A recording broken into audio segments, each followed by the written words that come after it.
त्यानंतर बघूया टॉप 9 बातम्या। भाजप आमदार गणपत गायकवाडांवर फडणवीस कारवाई करतील अशी अपेक्षा। मंत्रिमंडळ बैठकीनंतर शंभूराज देसाईंची प्रतिक्रिया।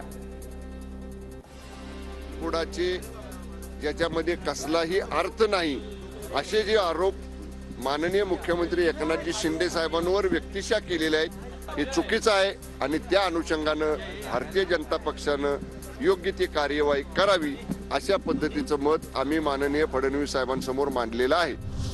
भाजप आमदाराचेच मुख्यमंत्री शिंदेंवर गंभीर आरोप, तरी कारवाई का नाही? ठाकरे गटाचा भाजपला सवाल।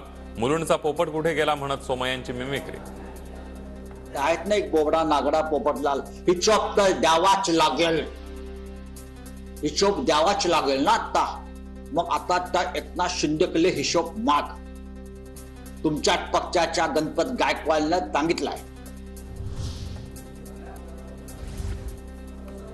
गृहमंत्री शिंदेंच्या दबावाखाली आहेत का असा सवाल संजय राऊत यांनी उपस्थित केलेला आहे। गणपत गायकवाड यांनी केलेल्या आरोपांवर संजय राऊत यांनी मुख्यमंत्र्यांवर टीकास्त्र डागलंय।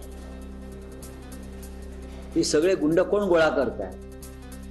त्याच्यासाठी एका माजी पोलीस अधिकाऱ्याची नेमणूक केलेली आहे या गुंडांचं संघटन बनवण्यासाठी। हे तुम्हाला मी आता सांगतो, मी मागेही बोललोय, चार्जशीटच दाखल करत नाहीत आणि त्यानुसार त्या गुंडांना, अनेक गुंडांना जामिनाचा मार्ग मोकळा केला जातो।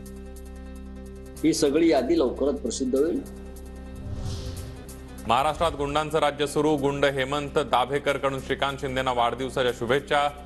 बाळराजांचं अभिष्टचिंतन करणारी वर्तुळातली व्यक्ती कोण याचा शोध घ्या, मग गुंडशाही कोण पोचतंय ते कळेल। संजय राऊतांकडून श्रीकांत शिंदेंचा फोटो ट्विट करत फडणवीसांना सवाल।